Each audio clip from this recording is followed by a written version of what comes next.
কিয়েভের রাস্তায় এখন ধ্বংসের ক্ষত আর শান্তির আকুতি। প্রায় 4 বছর ধরে চলা রক্তক্ষয়ী এই যুদ্ধ তবে 2026 সালে থামতে যাচ্ছে। সামরিক বিশ্লেষক থেকে শুরু করে রণাঙ্গনের ক্লান্ত সৈনিক সবার মুখে এখন একটাই প্রশ্ন, ট্রাম্পের চাপ আর রাশিয়ার বিশাল অর্থ ভান্ডারের সামনে ইউক্রেন কি পারবে নিজের অস্তিত্ব টিকিয়ে রাখতে, নাকি দোনেস্কো ছেড়ে দিয়েই মিলবে বহু প্রতীক্ষিত শান্তি? বিস্তারিত জানাবো আজকের বিশেষ প্রতিবেদনে।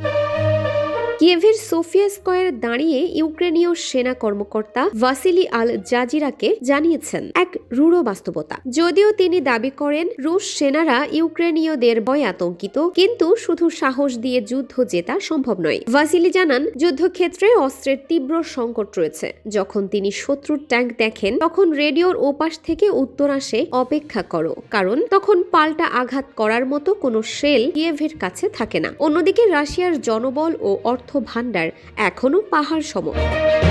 ইউক্রেনীয় জেনারেল ইহর রোমানেস্কো মনে করেন 2026 সালের ফেব্রুয়ারিতে যুদ্ধের 5 বছর পূর্ণ হবে। তার মতে রাশিয়ার মতো আগ্রাসী প্রতিবেশী থাকলে পূর্ণাঙ্গ শান্তি অসম্ভব। বড়জোর একটি যুদ্ধবিরতি অর্জন করা যেতে পারে। 1991 সালের নির্ধারিত সীমানা মুক্ত না হওয়া পর্যন্ত ইউক্রেন শান্তি মেনে নিতে নারাজ। তবে বাস্তবতা হলো ইউক্রেন বর্তমানে নিজের চাহিদার মাত্র 40% অস্ত্র উৎপাদন করতে পারছে। বাকি 60%-এর জন্য তাকিয়ে থাকতে হচ্ছে পশ্চিমাদের দিকে। কিয়েভ ভিত্তিক বিশ্লেষক ভলোদিমির ফেসেনকোর মতে 2026 সালের দ্বিতীয় ভাগে শান্তি চুক্তির একটি সুবর্ণ সুযোগ তৈরি হতে পারে। যদি ক্রেমলিন বুঝতে পারে যে কিয়েভ দীর্ঘমেয়াদী যুদ্ধ হজম করতে সক্ষম, তবেই তারা আলোচনায় বসবে। তবে এর জন্য ইউক্রেনকে হয়তো বড় ত্যাগ স্বীকার করতে হতে পারে। হোয়াইট হাউসের সম্ভাব্য দাবি মেনে দোনেৎস্কো অঞ্চলের অংশবিশেষ রাশিয়ার হাতে ছেড়ে দেওয়ার বিনিময়ে উত্তরাঞ্চল থেকে রুশ সেনা প্রত্যাহারের একটি প্রস্তাব সামনে আসতে পারে। ট্রাম্প প্রশাসন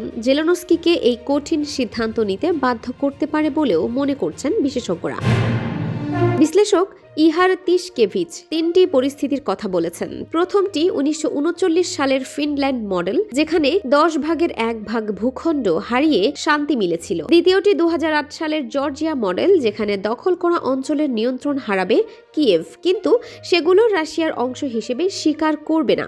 আর তৃতীয়টি হলো অনির্দিষ্টকালের জন্য যুদ্ধ স্থগিত রাখা। গবেষক নিকোলাই মিত্রখিন সতর্ক করেছেন যে পশ্চিমা নিষেধাজ্ঞা এড়িয়ে রাশিয়া আরও অন্তত 2 বছর যুদ্ধ চালিয়ে যাওয়ার রসদ রাখে।